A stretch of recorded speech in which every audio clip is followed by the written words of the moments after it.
करोड़ों साल पुरानी अरावली आज एक डेफिनेशन में अटक चुकी है और ये सुनने में आपको भी बेवकूफी समझ में आएगी कि सुप्रीम कोर्ट ऑफ इंडिया ने एक अनक्लियर कंफ्यूजिंग डेफिनेशन को एक्सेप्ट कर लिया है और ये देखने के लिए कि ये टेक्निकल डेफिनेशन कहाँ कहाँ अप्लाई होती है कमिटी को बनाया गया है ये चेक करने के लिए कि ये हिल्स अरावली हिल्स जो हिमालय से भी पुरानी है आखिर इस कंजर्वेशन एक्ट के अंदर आएंगी या नहीं आएंगी। सबसे पहले समझते हैं कि अरावली है क्या। ये एक एंशिएंट माउंटेन रेंज है नॉर्थ वेस्ट इंडिया में। करोड़ों साल पहले ये बहुत ऊंची हुआ करती थी लेकिन वेदरिंग की वजह से घिस घिस कर अब छोटी हो गई है। आज ये 4 स्टेट्स में फैली हुई है। गुजरात से स्टार्ट होती है, एंटर करती है राजस्थान में, फिर हरियाणा से होते हुए दिल्ली में एंड होता है जिसकी टोटल लेंथ है 695 किलोमीटर। प्रॉब्लम पे आते हैं।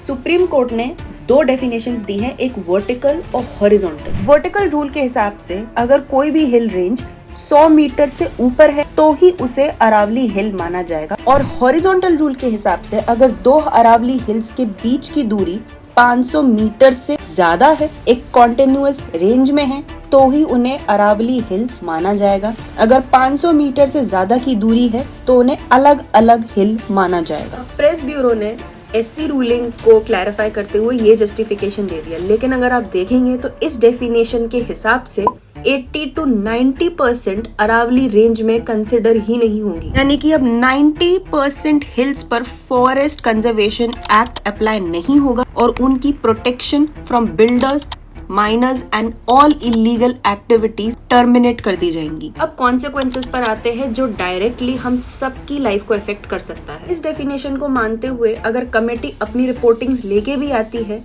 तो बहुत बड़े आफ्टर इफेक्ट्स होंगे, जैसे कि थार डिजर्टिफिकेशन आगे बढ़ जाएगा, वाइल्ड लाइफ कॉरिडोर ब्रेक हो जाएगा, उनकी लाइफ और जीन्स को खतरा रहेगा। और अगर आपको लगता है कि दिल्ली पोल्यूशन पीक पे था तो अब आप सोचिए कि अगर माइनिंग पोल्यूशन बढ़ता है तो इन चारों स्टेट्स में क्या हाल होगा। कुछ आर्गुमेंट्स आपको ये भी सुनने को मिलेंगे सोशल मीडिया पे कि डेवलपमेंट के लिए रिसोर्सेस होने का बहुत जरूरी है, लेकिन प्रॉब्लम ये है कि ये रिसोर्सेस अरावली से लिए जा रहे हैं और अरावली कोई एक ऑर्डिनरी जमीन का टुकड़ा नहीं है, ये नॉर्थ वेस्ट इंडिया का क्लाइमेटिक शील्ड है। आने वाले समय में जब ये फॉरेस्ट कंजर्वेशन एक्ट अप्लाई नहीं किया जाएगा तो काफी बायोडाइवर्सिटी लॉस भी देखना पड़ेगा।